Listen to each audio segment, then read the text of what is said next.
You believe your choices are yours. You believe you decide what you want, what you avoid, who you trust. Yet even now, as you listen, forces are shaping your thoughts in ways you cannot see. Manipulation is not always loud, not always obvious.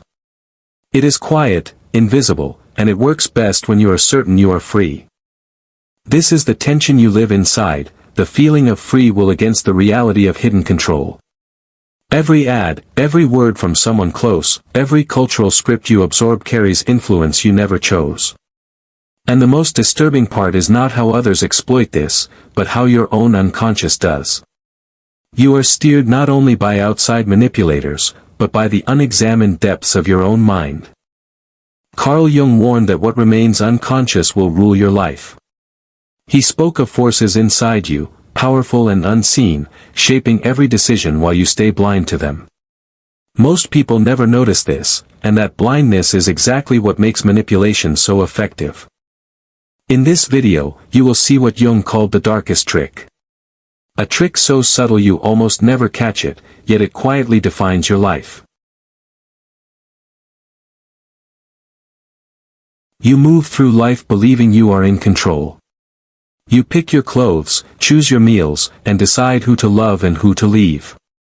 Every moment feels like a declaration of independence. Yet beneath this surface lies a different story, one far less flattering. Your conscious mind is small compared to the vast machinery of the unconscious. Science confirms what Jung insisted: most decisions are made before you even know they exist. You explain them afterward, telling yourself a neat story of choice. The truth is darker. Much of what you call free will is post hoc justification, not true control. Jung described people as possessed by forces they cannot name. You feel anger and blame the situation, not noticing the old wound driving it. You feel attraction and imagine destiny, ignoring the shadow projecting qualities you crave but repress in yourself. These unseen powers steer you more than reason ever does. This is the first layer of manipulation, not by corporations, leaders, or partners, but by your own psyche. The ego claims authorship of choices it never made. The shadow hides behind masks, tugging strings quietly while you defend the illusion of autonomy. You think you are choosing, but often you are being chosen, by the parts of yourself you refuse to see. And unless you confront this, external manipulation will always find fertile ground, exploiting the blindness you already live in.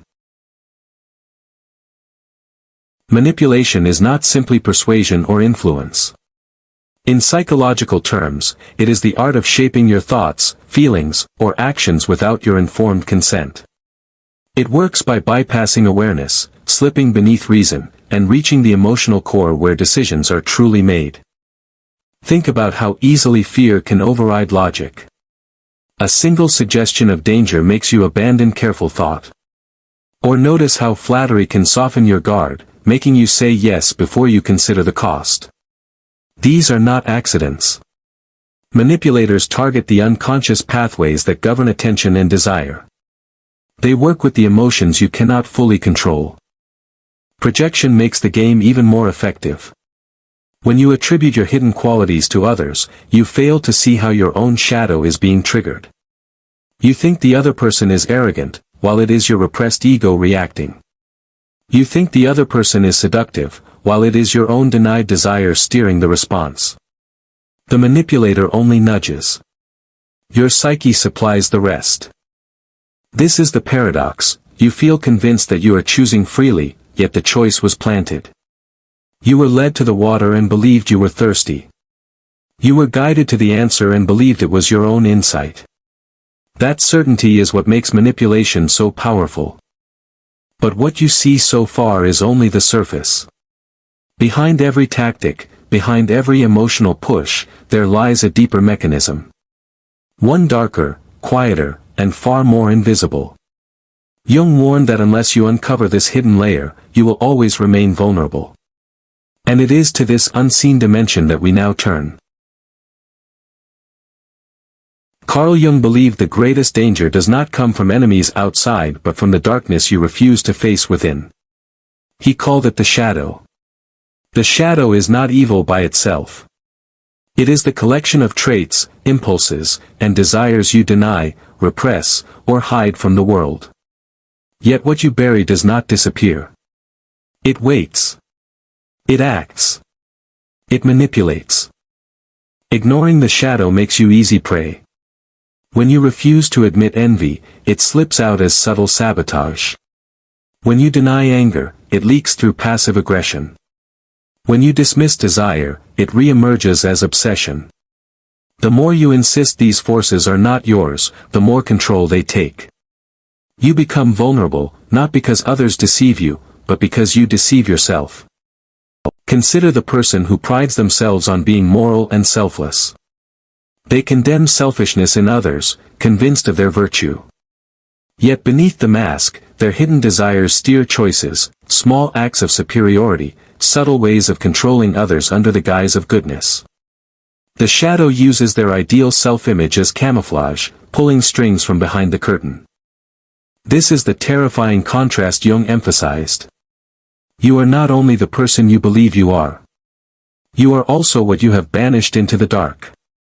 And as long as that part remains unseen, it can rule you without resistance. Jung's warning was blunt: until you make the unconscious conscious, it will direct your life and you will call it fate. The shadow is the manipulator you never notice, and its silence is its power. To face it is painful. To ignore it is fatal. The choice, if it is truly yours, begins here. The most effective manipulation is not performed by others. It is performed by you, against yourself. Jung identified its mechanism: projection. Projection is the unconscious act of attributing your denied traits, feelings, or motives to someone else. You exile parts of yourself into others, and then react as if they were foreign threats. This is the trick you almost never notice. You think you are judging another person clearly, but in truth, you are seeing your own shadow reflected back at you. You condemn arrogance, yet it is your own swollen ego rising inside. You accuse someone of selfishness, while secretly maneuvering for your own advantage. You resent dishonesty, even as you lie to yourself. Projection manipulates you by distorting reality. Once the shadow is placed on others, you feel justified in your emotions. Anger feels righteous. Disgust feels moral. Attraction feels fated. Yet behind each reaction lies a disowned fragment of yourself, silently guiding your choices. The manipulator is not out there. It is within. Think of the conflict that erupts when you despise a colleague for being controlling. You push back, certain they are the problem. In doing so, you ignore the same drive in yourself, the hunger for control you cannot admit. The fight becomes a mirror, and the more you resist, the deeper the projection grips you. This is why projection is so dangerous. You believe you are defending yourself from others, when in reality you are being steered by the parts of yourself you refuse to acknowledge. The shadow uses projection to blind you. And as long as you remain blind, every manipulator outside will find an easy way in. Projection is not only a private weakness. Society has learned to weaponize it.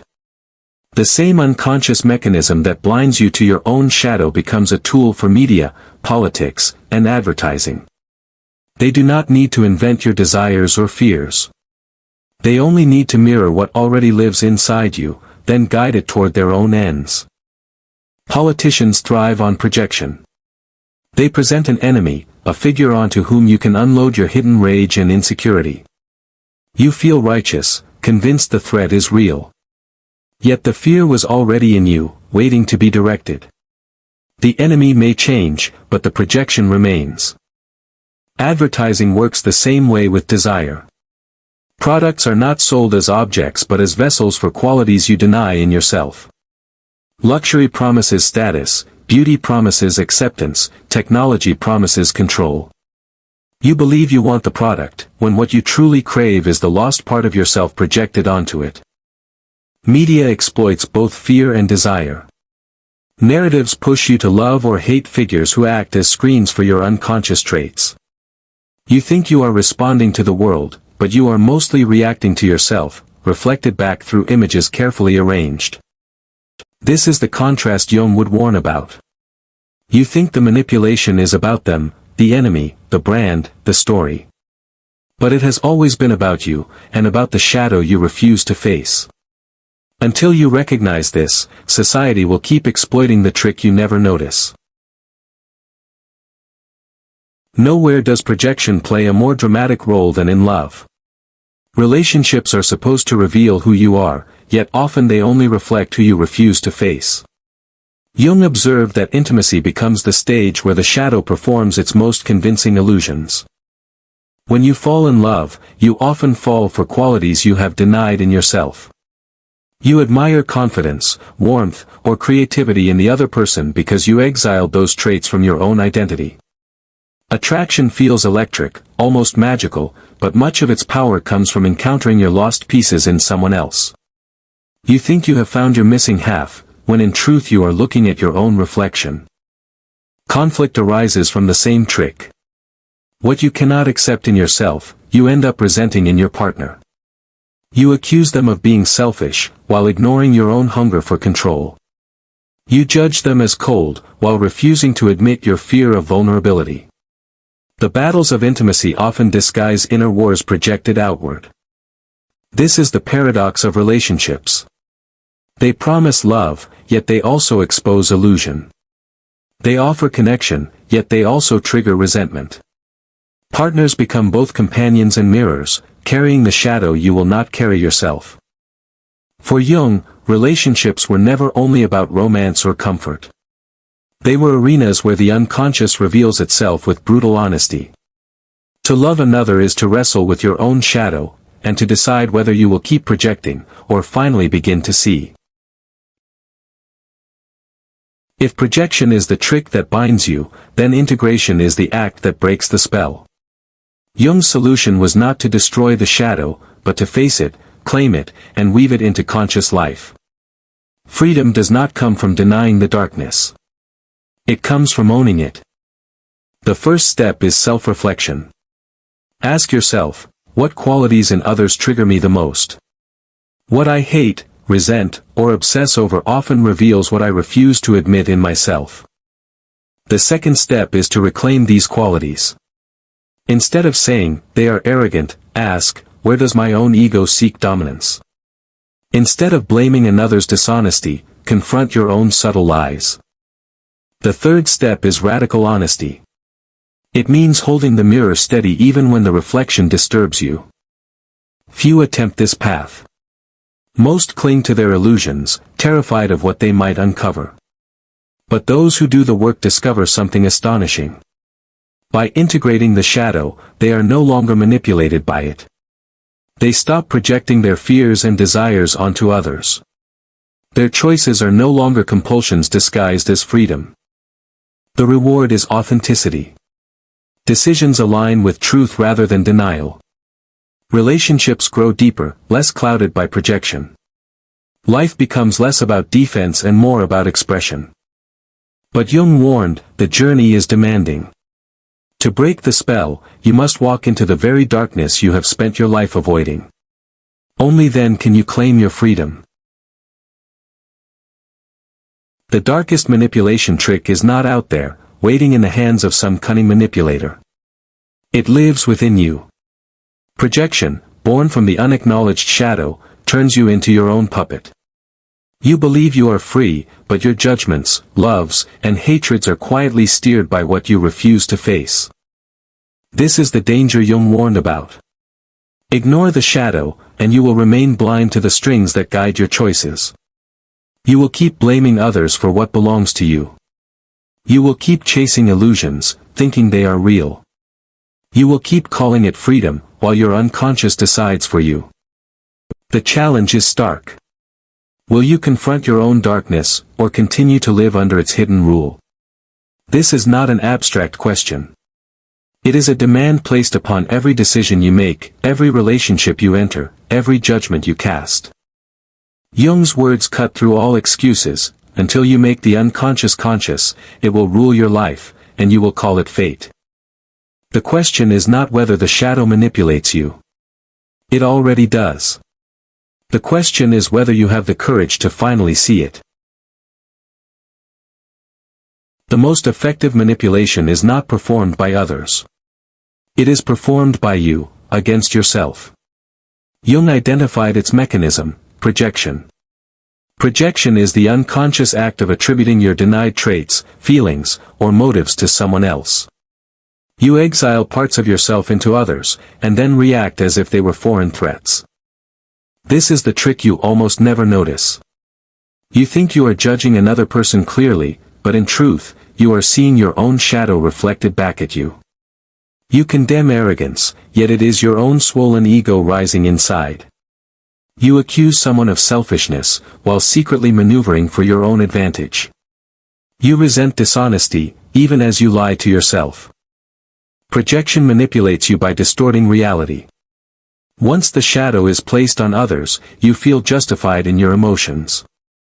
Anger feels righteous. Disgust feels moral. Attraction feels fated. Yet behind each reaction lies a disowned fragment of yourself, silently guiding your choices. The manipulator is not out there. It is within. Think of the conflict that erupts when you despise a colleague for being controlling. You push back, certain they are the problem. In doing so, you ignore the same drive in yourself, the hunger for control you cannot admit. The fight becomes a mirror, and the more you resist, the deeper the projection grips you. This is why projection is so dangerous. You believe you are defending yourself from others, when in reality you are being steered by the parts of yourself you refuse to acknowledge. The shadow uses projection to blind you. And as long as you remain blind, every manipulator outside will find an easy way in.